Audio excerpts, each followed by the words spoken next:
Decirle que tenés a tu lado, Dios te trajo porque quiere hablarte y porque quiere seguir sanando tu alma. ¿Lo crees? ¿Lo recibís? Tomen sus asientos. Dios los bendiga en esta mañana. Damos gracias a Él porque podemos estar aquí reunidos, compartiendo su palabra, alimentándonos, aprendiendo, creciendo. Es importante que estemos cada vez que Dios tiene una palabra. El otro día hablaba con unos hermanos y les decía, es importante que congreguemos, y decía, pastor, una reunión que falto, cuando vuelvo a la otra me siento como perdido porque siempre Dios está hablando y vamos creciendo y avanzando. Y le decía, por eso es importante congregar. No es un capricho de los hombres, tampoco le hacen un favor al pastor cuando ustedes congregan, el favor se lo hacen ustedes mismos, y el compromiso de ustedes es con el Señor, no conmigo. Simplemente somos las herramientas que Dios pone para poder transmitirte un mensaje, y tratamos de hacerlo a la altura que Dios quiere, porque entendemos que si estás acá es porque sos importante para Dios. Decirle que tenés a tu lado, si estás acá es porque sos importante para Dios. Sé que probablemente en la vida habrás vivido situaciones, circunstancias que te hicieron creer lo contrario, que no sos importante, que no tenés valor, pero repetile al que tenés a tu lado, si estás acá es porque para Dios sos importante. Eso que te quede grabado a fuego. Es necesario que los hijos de Dios tengamos identidad y que entendamos que Dios nos llamó con un propósito. El otro día había comenzado a desarrollar una palabra, la cual titulé Sanando mi alma. Digan conmigo, sanando mi alma. Expliqué qué es el alma, expliqué que viene el hebreo neshama o nefesh y es vista como la esencia espiritual de un individuo. Es una chispa divina que te da vida y conexión con lo trascendente. Es decir, cuando vos tenés alma, tenés una conexión con Dios mismo. Cuando vos tenés alma, estás diciendo, tengo un propósito en mi vida. Escuchen, cuando Dios crea algo o alguien, lo hace con un propósito.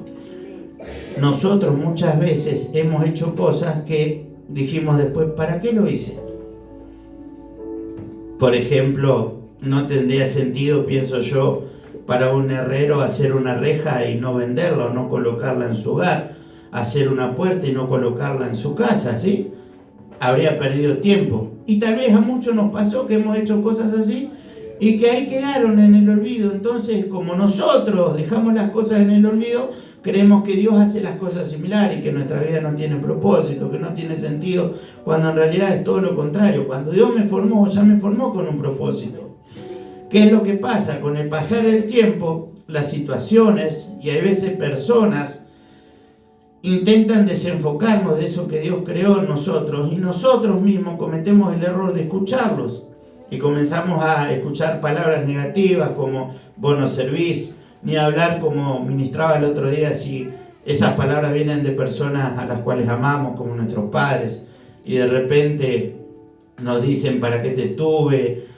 La verdad que me arrepiento, cosas que en el momento de enojo lo dicen. Obviamente que no lo sienten así, o quiero creer que no es así, pero esas cosas van marcándonos, entonces nos sentimos que estamos en la vida porque sí, que no tenemos un propósito y carecemos de sentido. Entonces, decirle que tenés a tu lado, Dios te trajo en esta mañana para que vos entiendas y comprendas que tu vida tiene un sentido, que tu vida tiene un propósito. Digan conmigo, sanando mi alma. Vamos a leer el Salmo 103. Voy a dar un breve repaso y voy a seguir con el otro punto que tengo escrito. Salmo 103:1 dice: bendice, alma mía, al Señor, y bendiga todo mi ser su santo nombre. Bendice, alma mía, al Señor, y no te olvides ninguno de sus beneficios. Otra versión dice, no te olvides ninguna de sus bendiciones. Acá el salmista estaba hablando de vida. No solamente estaba dando una orden como se nos enseñó, que él obligaba a su alma a bendecir al Señor. No. se está malinterpretando. El alma obliga al ser humano a que bendiga el nombre de Dios. Es un error eso, no, mi cuerpo le ordena a mi alma. El alma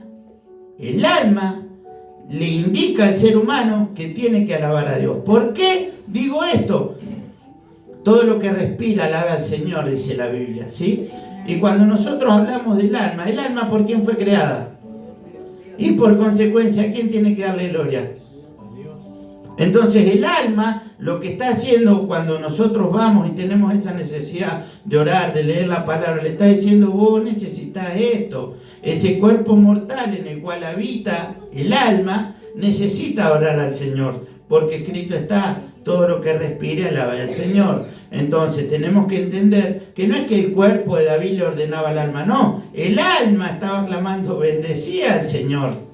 Todo y bendiga todo mi ser su santo nombre, porque el alma es el suspiro, y esto es algo que no se explicó. Cuando Dios crea al hombre, lo forma, del polvo lo toma, dice que luego sopla aliento de vida, lo vimos allí en Génesis, sopla aliento de vida, y ahí el hombre es un ser viviente recién. ¿Qué quiere decir? Que cuando sopla ese aliento de vida, ruaj en hebreo, está diciendo te estoy dando un propósito. Cuando sopla ese aliento de vida, Dios en otras palabras lo que le está diciendo es te estoy dando mi esencia. Por eso es que Dios coloca al hombre y le pone, mirá, vas a hacer esto, sojuzgar la tierra, le da un mandato, una orden, un propósito. Dios no lo creó al hombre para que esté ahí sin saber qué hacer. Dios lo creó con un propósito, que muchas veces el hombre, por no entender ese propósito, termina desviándose y termina equivocando el rumbo, como le pasó a Adán. Pero Adán era la esencia de Dios mismo. Si yo no entiendo esto, de nada me sirve ir a la iglesia. Porque voy a la iglesia y pienso que voy a ver si me desahogo un rato, a ver si escucho algo distinto, a ver si se me va un poco la tristeza porque cantamos, nos ponemos contentos y no entendemos que vamos para mucho más que eso. Por eso es que cuando hay un lugar donde se instruye verdaderamente al cuerpo de Cristo para lo que tiene que hacer, no se llena. Porque lamentablemente estamos más entretenidos con el ruido, con la música, con las luces y no con lo que es, lo que le da sentido a mi ser, que es la palabra, es la instrucción. La iglesia debe ser instruida, digan conmigo, la iglesia debe ser instruida. Los pastores no estamos para entretener al pueblo, estamos para guiar, para enseñarle el camino. Ahora, ¿qué problema si ese pastor no entiende cuál es su propósito en la tierra? Por eso es que vemos ministerios que se cierran, que dicen, bueno, esto no resultó, y tal vez el hombre ama a Dios y anhela servirle, pero no entendió para qué estaba. Entonces, como no vio resultados a simple vista, se frustró. ¿Y qué dijo? Cerramos.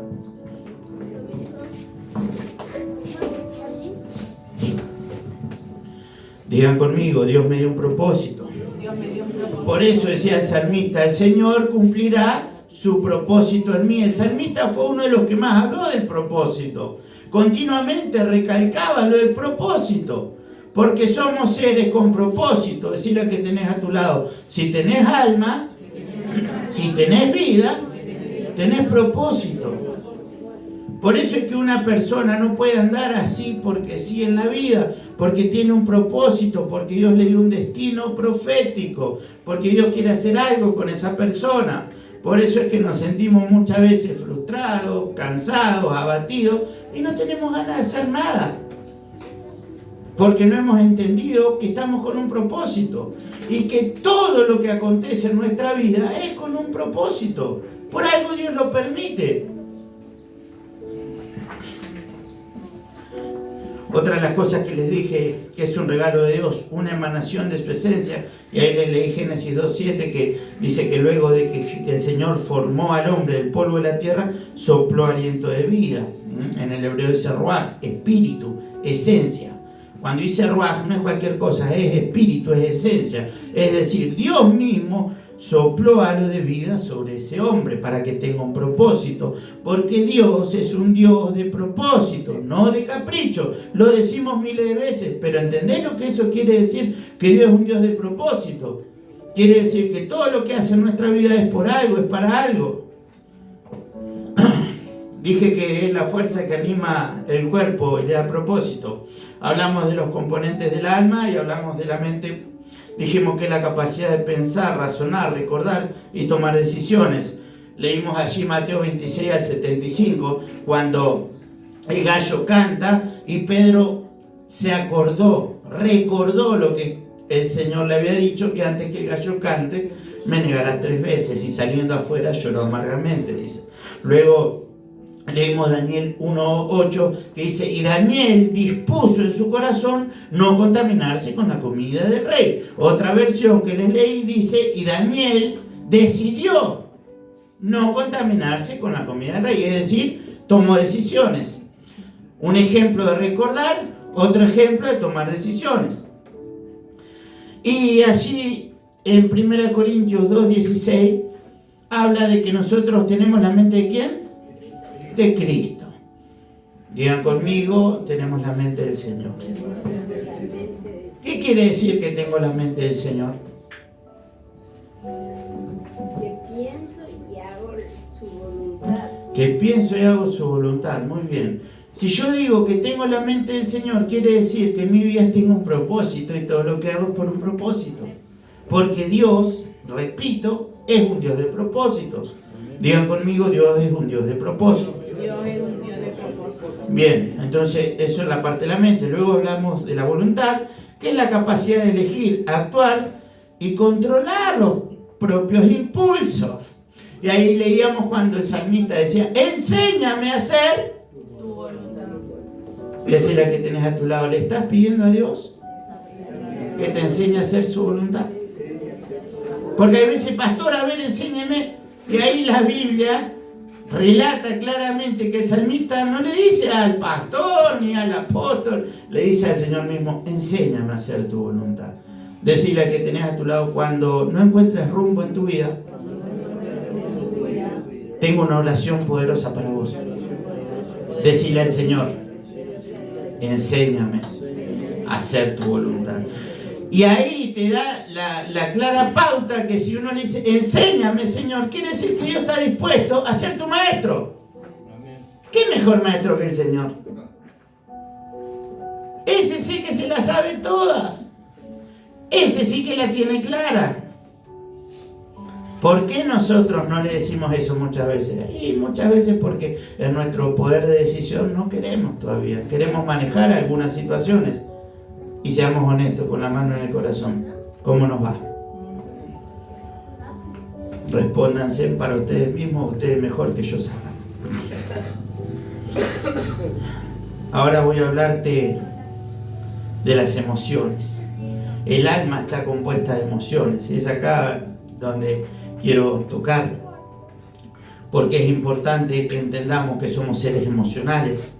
Por eso muchas veces me ha pasado también, he sido un poco crítico, decir, era un mensaje almático, emocional, porque tocaba las emociones, porque la gente lloraba. Y claramente que cuando Dios nos habla, muchas veces va a tocar nuestras emociones. Porque tiene que sanar esas emociones. Digan conmigo, Dios hoy quiere sanar mis emociones. ¿Qué son las emociones? Sentimientos. Digan conmigo, sentimientos. Como la alegría, la tristeza, el amor, el miedo, etc. Esas son todas emociones. ¿Cómo estás? Re contento porque sabés que conseguí trabajo. Es un motivo de alegría. No se ponen tristes ustedes cuando consiguen trabajo, ¿no? Pero digan conmigo, es un motivo de alegría.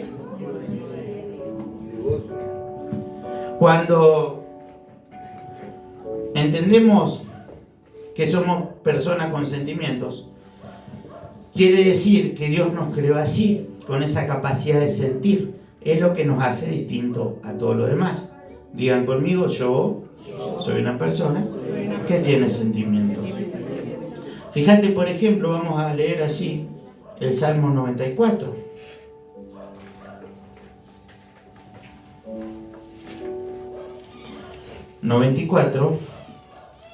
Verso 19. Dice: en la multitud de mis pensamientos dentro de mí, tus consolaciones alegraban mi alma. Mira lo que dice: en medio de mis angustias y grandes preocupaciones, tú me diste consuelo y alegría. Esa es la traducción en lenguaje actual. Cuando estaba rodeado, por así decirlo, de pensamientos que pueden haber sido probablemente malos, cuando estaba agobiado, cuando no sabía hacia dónde correr, el salmista, en otras palabras, estaba diciendo: tus consolaciones alegraban mi alma.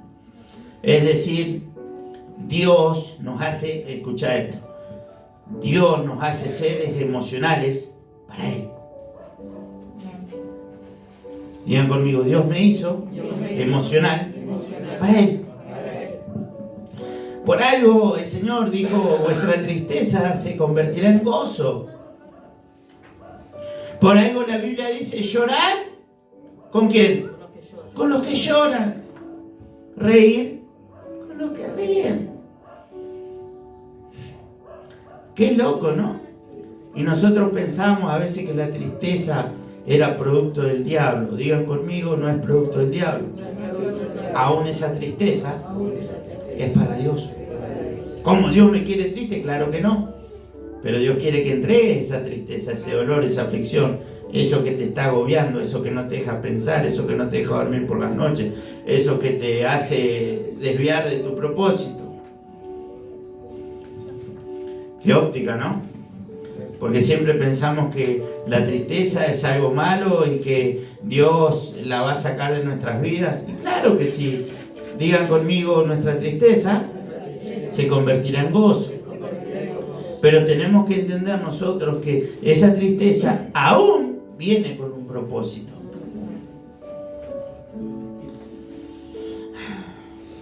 Salmo 143.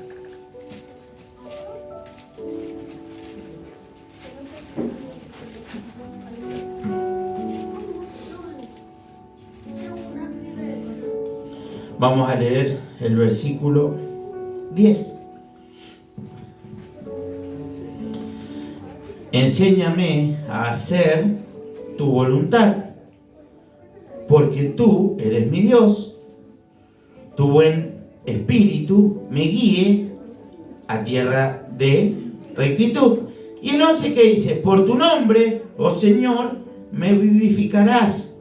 Por tu justicia sacarás mi alma de angustia. Escuchá, y hoy te vuelvo a repetir: el salmista no estaba dejando lindos cánticos. El salmista nos estaba dejando algo mucho más grande. Digan conmigo: el salmista nos dejó algo muy valioso. ¿Saben qué es lo que nos dejaba el salmista? La revelación de su vivencia con Dios. Eso nos estaba dejando. Por eso el tipo decía: pacientemente esperé al Señor. Pacientemente lo esperé. Y Él se inclinó a mí y oyó mi clamor. Y me libró del lodo cenagoso y del pozo de la desesperación. Pacientemente lo esperé. ¿Saben qué? No es que de un día para el otro apareció el Señor y todo me fue bien. Pacientemente lo esperé. Quiere decir que Dios se toma un tiempo también para conmigo. No es cuando yo quiero, no es cuando a mí se me ocurre. Es cuando a Él le place, porque tengo que entender que estoy en el centro de su voluntad y que todo lo que ocurre en la vida de un hijo de Dios es porque a Él le place. Por eso es que hay personas que dicen: no llega lo que espero, no llega lo que espero. Es porque Dios sabe cuándo, cómo, dónde y en qué lugar.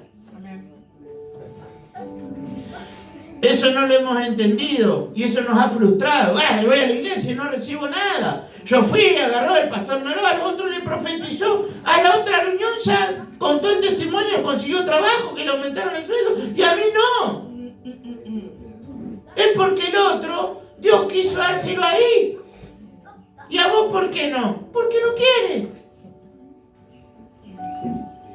Suena feo, ¿cómo que Dios no quiere? No, no quiere.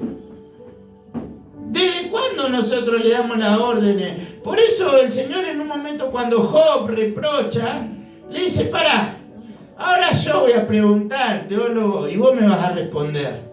¿Dónde estabas vos cuando yo creaba el mundo? ¿Dónde estabas vos cuando yo colocaba cada estrella en su lugar? ¿Dónde estabas?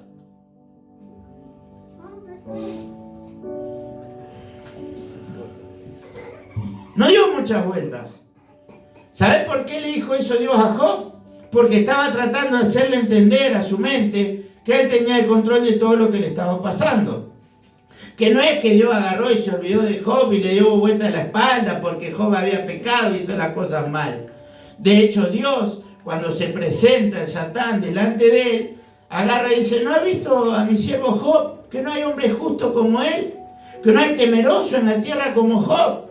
¿Cómo me va a explicar que el Dios que te está promocionando después te va a dar la espalda? No encaja. Entonces, cuando algo acontece en mi vida, una situación adversa, por así decirlo, es porque Dios sabe lo que está haciendo. ¿Y sabes por qué? Porque quiere que aprendas a pacientemente esperar al Señor. Pregunto, díganme uno de los frutos del Espíritu. Paciencia. Paciencia. ¿Qué es paciencia? Saber esperar. No se me va la vida, pastor. Dios es eterno. Te voy a dar una palabra de aliento. Dios a los 90 años a Abraham le hizo una promesa. El tipo ya estaba preparando el sepelio, diciendo, bueno, al eunuco le tendré que dejar mi riqueza, no sé a quién se la voy a dejar. Y Dios le dijo, no, esa riqueza tiene un destino. ¿Cuántos años tuvo que esperar para el nacimiento de su hijo? ¿A los cuántos años fue papá? Se calcula que a los 100. 10 años después. Digan conmigo, Dios se toma su tiempo. Dios se toma su tiempo. Y acá 10 años le profetizo. Y acá 10 años van a llegar, se van a parar y van a ver cómo Dios los ha bendecido y los ha prosperado y los ha fructificado. De acá a 10 años.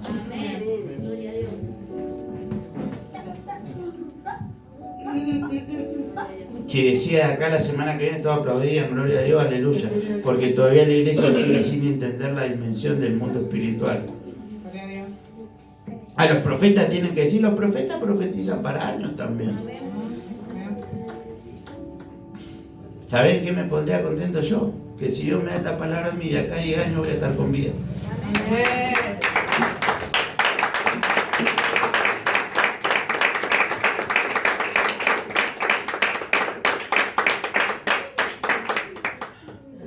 Digan conmigo, Dios tiene su tiempo. Eclesiastés, ¿acaso no dice todo tiene su tiempo? Dios tiene su tiempo. Y es el tiempo donde Dios quiere sanar las emociones. Y no se sorprendan de repente si vienen recuerdos tristes, amargos, momentos de soledad, de crisis, de frustración, de dolor. No se preocupen si vienen esos momentos. Más, te tengo que profetizar algo. Van a venir esos momentos, van a venir esos sentimientos, van a venir esas emociones. Van a despertar todo lo que vos no querías que despierte. Ese mal recuerdo, ese sabor amargo de algo triste que pasó, va a venir. ¿Y para qué Dios puede hacer algo? Porque el único que recuerda el pasado es el diablo, mentira. Y no te estoy hablando de pecado, que es otro error conceptual. Dios no te va a recordar lo que vos hiciste mal una vez que te perdonó, claro que no, pero sí te va a recordar en dónde te tiene que sanar. Porque lo que no entendió la iglesia es que Dios es. El otro día le explicaba al Escuadrón Nuevo, Dios es eterno. Dios te dice una palabra hoy y la puede cumplir de acá a 10 años, pero para Él pasó un día. ¿De dónde sacó eso? Y que para Dios un día equivale a 1000 años y 1000 años equivale a un día, porque Dios es eterno. no tiene el reloj como nosotros que dice, che, van a ser las 11. Dios no tiene ese reloj. Por eso cuando hablamos de Dios tenemos que hablar del Kairos. No de Cronos, del Kairos. El tiempo perfecto de Dios. Digan conmigo, Dios tiene que sanar mis emociones. Una de las emociones que en gran parte de los cristianos hay, digan conmigo, es la depresión. ¿Qué es la depresión? Es el hecho de sentirse triste, melancólico, infeliz, abatido, derrumbado. Estos sentimientos interfieren con la vida diaria durante un periodo, escuchen esto, durante un periodo de 2 semanas o más. ¿Vieron que hay días que hay veces que dice, esta semana fue terrible? Claro, pero buscamos todo en lo espiritual. Decirle que tenés a tu lado los libros, para algo están. Y aún decirle, los científicos también aprenden del que creó el cielo y la tierra. Porque quieran o no, muchos tienen que terminar estudiando la Biblia, buscando en Dios la respuesta, porque no la encuentran. Y Dios es el científico de los científicos, creador de los creadores. ¿De dónde sacaron que leer libros es diabólico? Hay tanto por aprender. Está relacionado con el decaimiento de los sentidos. ¿Cuáles son los sentidos? Vista, oído, olfato, gusto, tacto. Abarca a todas las edades prácticamente. Puede empezar desde la niñez, la adolescencia, más tirando a la juventud, entrando a los adultos, a ancianos. En cualquier momento la depresión puede aparecer. ¿Es buena? ¿Es mala? La depresión aparece y aparece el decaimiento de los sentidos. ¿Cómo explicamos esto? Que cuando una persona decae en sus sentidos, por ejemplo en la visión, mayormente nos damos cuenta que las personas depresivas tienden, por ejemplo, a dejar de lado su aspecto. Un ejemplo práctico, si la mujer es muy paqueta, muy coqueta, de pintarse, de vestirse bien, de arreglarse, lo deja de hacer. Y anda así a la buena de Dios. Se viste así nomás. No le importa si la ven linda, si la ven fea, no le importa. Porque han decaído sus sentidos. El hombre lo mismo. Agarra y se deja estar. Parece una barba así, grandota. Que está bien, hay personas que les gusta usar barba. No voy contra eso, no estoy haciendo broma. Pero les gusta usar. Pero de repente yo, por ejemplo, que no uso barba, si aparezco con barba, voy a decir algo le pasa al pastor. Una no uso porque tengo 3 pelitos acá y 3 allá cuando me sale. Es más lo que me gastan que otra cosa. Entonces opté por no usar, así que no se van a dar cuenta si estaría depresivo por la barba, porque me afecta igual. Pero, ¿qué pasa? Uno decae en sus sentidos, anda amargado, agobiado. Te das cuenta en la forma de caminar de una persona que anda depresiva. Los hombros gachos, cabizbajo. No levanta su mirada, no mira los ojos. No llora en la iglesia. Y de repente vemos que esta persona decae en su forma de hablar. Por ejemplo, si es como el pastor que suele reírse de continuo, la vez que me ve en serio piensan, ¿qué te pasa? Algo te pasa porque vos no sos así. Y ahí podemos ver lo que es la depresión, el decaimiento de los sentidos. Ahí podemos ver la tristeza en los ojos de una persona. Miramos si sus ojos son tristes, están caídos. Su mirada pareciera que no tiene luz. No sé si les pasa a ustedes que el otro día comentaba que veo a algunos hermanos que hasta su rostro ha cambiado. Tienen un brillo especial, algo que los hace diferente, que los hace distintos. Y de repente cuando uno está mal, cuando decaen sus sentidos, En el primer lugar que se refleja es en ¿dónde? Porque dicen que los ojos es el reflejo del alma. Y de repente tienen esas miradas tristes, opacas, decaídas. Te nombro algunos síntomas: ira, sentimientos de culpabilidad, de desesperanza, impotencia, odio a sí mismo. ¿Cuántas personas hay que se odian a sí mismos? No quiero entrar en terrenos muy...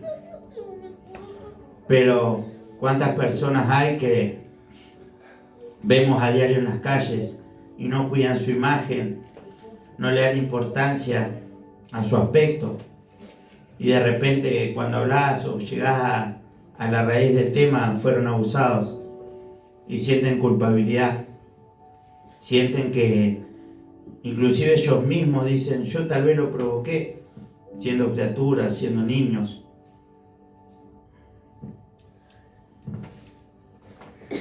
Y sienten esa culpa. Y andan por la vida con ese sentimiento. Y que todo lo malo que pueda pasar es culpa de esas personas. Odio a sí mismo, pérdida del apetito. Empiezan a dejar de comer. Una cosa es que dejen de comer para cuidar su figura, porque dicen, bueno, estoy un poquito excedido de peso, tengo que cuidarme también, porque son cosas que pasan, que también llega a cierta edad que tenemos que empezar a cuidarnos, ¿no? Sobre todo usted, el pastor todavía es joven, pero cosas que nos pasan, y una cosa es que nos cuidemos y otra cosa es la pérdida del apetito. No quieren comer, no les interesa, comienzan a perder peso, y ese también es uno de los síntomas. Y también luego aparecen los pensamientos que nadie debería tener. ¿Cuáles son? Pensamientos de suicidio. Piensan en que se quieren morir. Digan conmigo, Dios aún de estas cosas tiene control, y también nos deja una enseñanza. Te voy a mostrar que esto que te estoy hablando no es algo que se me ocurrió. Libro de Job, capítulo 3, versículo 1 al 3. Después de esto, Job abrió su boca y maldijo su día. Y exclamó Job y dijo, perezca el día en que yo nací, y no cuide de él Dios desde arriba. Perezca el día en que yo nací, y la noche en que se dijo, varón es concebido. Fíjense luego el 4 que ahí me salté. Sea aquel día sombrío, y no cuide de él Dios desde arriba, ni claridad sobre él resplandezca. ¿Qué maldice Job? ¿El día que qué? Voy a ponerte un ejemplo. Job nace el 1 de enero. ¿Sí? ¿Cuándo sería su natalicio? El 1 de enero. Job maldice ese 1 de enero. De repente nos encontramos ya a la altura de diciembre. Estamos en diciembre, estamos culminando el año, y se acerca ¿qué día? El 1 de enero, que sería el natalicio de Job. ¿Saben qué va a pasar en la vida de Job? Se va a sentir triste, se va a sentir agobiado, no va a querer que ese día llegue. Sentimiento de depresión. Mayormente cuando celebramos un cumpleaños se celebra con alegría, porque decimos un año más, pero hay personas que no lo ven así, que no lo hemos visto así, que hemos dicho, sí. A mí yo desde hoy no cumplo más años. Palabras textuales que he escuchado. ¿Cómo que no cumplís más años? No, porque para mí el día que falleció tal familiar se terminaron los cumpleaños. El día que me pasó esto, se terminaron los cumpleaños. El día que me pasó, se terminaron los cumpleaños. Parece algo tonto, decimos es un día más, pero aún, esto lo pienso yo, aclaro. Pienso que Dios en ese día se regocija, porque fue el día que nos creó, que nos trajo a este mundo con un propósito, y que Él nos trajo con amor, y que nos formó con ese amor. no lo hemos entendido, pero aún hay personas que se deprimen antes de su cumpleaños por cosas que acontecieron, por palabras que se soltaron y tienen que ser sanados en sus emociones. Primera de Reyes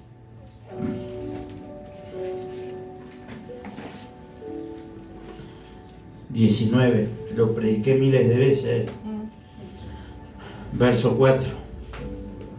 Y él se fue por el desierto un día de camino, y vino y se sentó debajo de un enebro, y deseando morirse, dijo: basta ya, oh Dios, quítame la vida, pues yo no soy mejor que mis padres.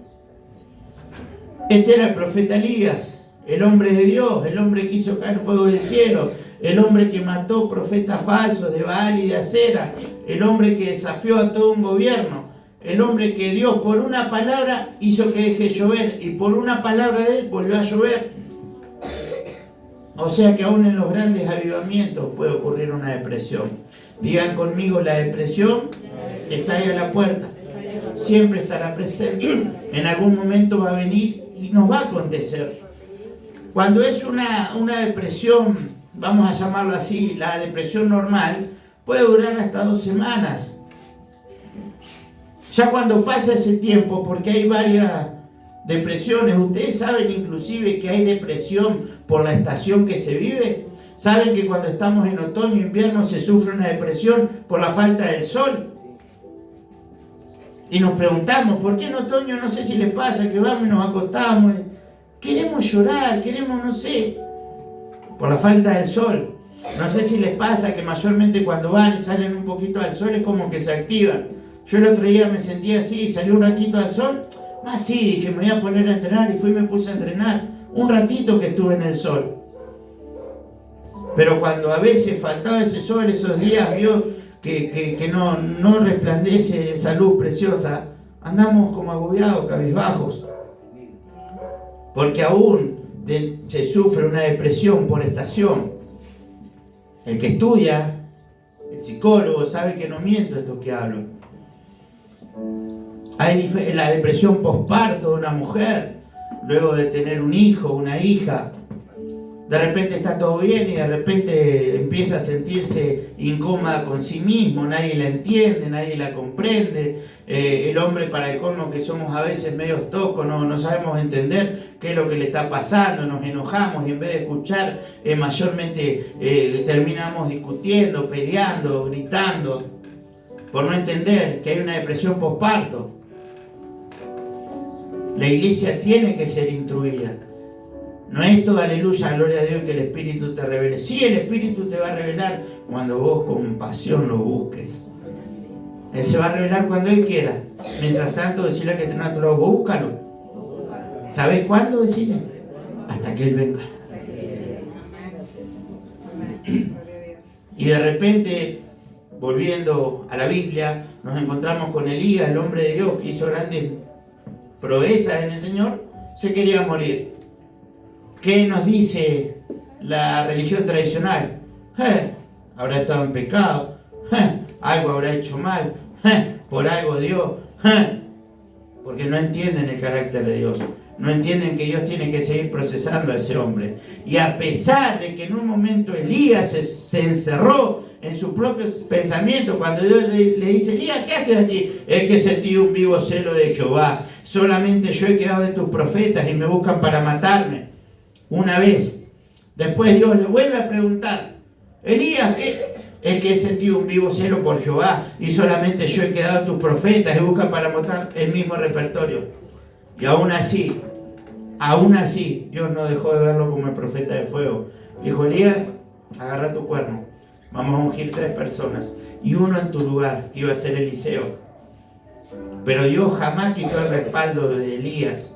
Jamás le dijo: profeta de poca fe, te me volviste. No, respetó el manto que él le había colocado, porque entendió que Elías estaba pasando un proceso de depresión.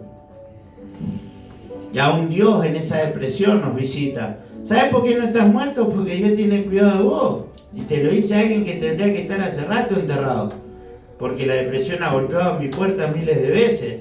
Me ha abrazado, se me ha hecho la amiga. Y es feo. Pero qué es lo lindo cuando leo los salmos. Por eso es que cuando veo la vida de David, ¡wow! Este pobre clamó al Señor y Él lo oyó.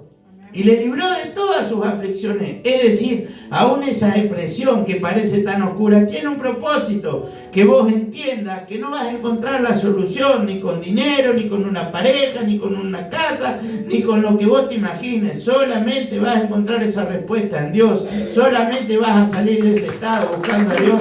Solamente vas a salir de ese estado levantando tus ojos hacia el cielo y mirando a aquel que creó el cielo, la tierra, los mares. Y es aquel que te escogió, el que te llamó y que te trajo aquí en este tiempo. Aún Jesús, lean por allí por Mateo 26:38, en un momento dice, oh, estoy tan afligido, mi alma está afligida hasta la muerte. Otra traducción dice, siento aún como un deseo de morir. Y Dios no le dijo, Jesús, perdiste el foco. El Padre no le dijo eso. El Padre quedó ahí, en el silencio. Porque que se entienda, Jesús tenía que cumplir un propósito en esa cruz. Tenía que ir y morir en la cruz como un maldito, como un reo, como el peor de los asesinos.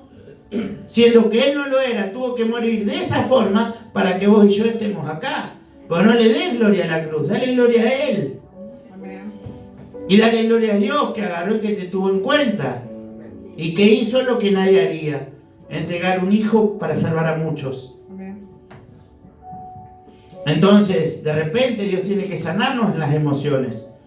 Te sentís depresivo, te sentís solo, te sentís triste. Bien, los hombres de Dios también se sintieron así. Las mujeres de Dios también.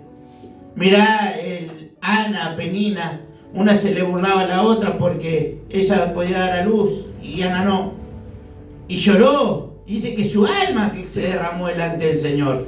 O sea que si lloró, yo no creo que haya estado muy alegre por lo que le pasaba.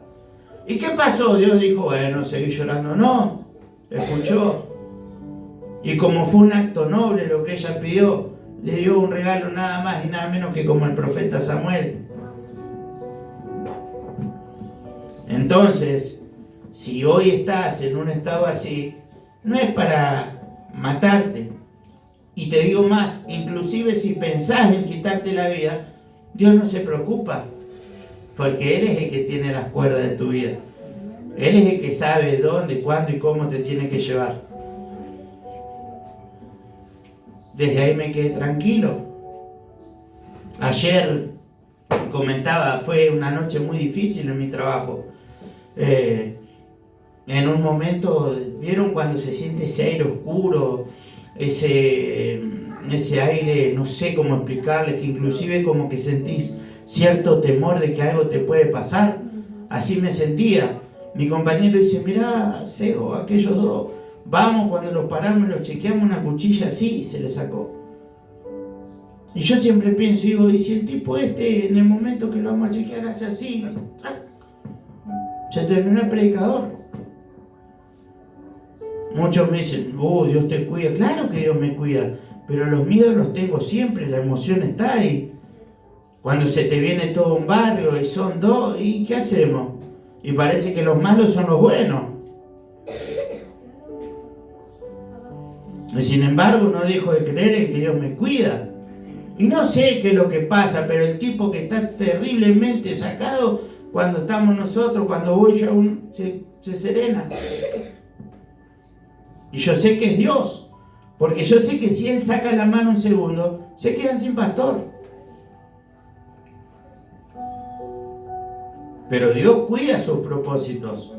Y no es que tampoco voy a agarrar y andar como un negligente. Llevo un chaleco, llevo todo puesto, tomo mis precauciones.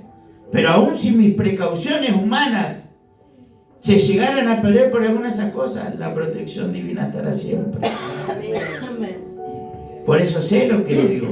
Dios nos cuida en todo momento. 2 compañeros tuvieron un impacto, tuvieron que ir los bomberos a rescatarlo. Y aún así siempre decimos, Señor, cuida a mi compañero, Señor. Y Dios los cuidó porque están con vida. Entonces, cuando uno habla estas cosas, uno sabe de qué Dios habla. Uno sabe qué experiencia tiene con el Señor, sabe el cuidado y la protección. Hermano, yo el Salmo 91, ahora entiendo cuando David decía, el que habita al abrigo del Altísimo, morará bajo la sombra del Omnipotente. Ahí entendí también el Salmo 23 cuando dice, tu vara y tu cayado me infundirán aliento. Aunque ande en sombra del valle de muerte, no temeré mal alguno. En ti estaré confiado. Las emociones están, pero siempre el dueño de las emociones tiene cuidado. Por eso hoy es un día donde Dios quiere sanar tu corazón. Quiere sanar tu vida. ¿Cómo lo va a hacer, pastor? A través de la palabra, a través de la enseñanza y también a través de su afecto. Hay veces que, no sé si les pasa, que somos personas que somos un poco ariscos al afecto. Tenemos miedo de que nos den afecto porque por ahí no estamos acostumbrados a eso. Y de repente, qué sé yo, que venga alguien, te dé un abrazo, te dé la mano, como que nos produce cierto temor. Es parte de la vida, pero Dios quiere sanar eso. Hay cosas que no hemos tenido en nuestra infancia o en nuestra adolescencia o tal vez siendo adultos, pero Dios quiere sanar eso. Así que te invito a que te pongas de pie.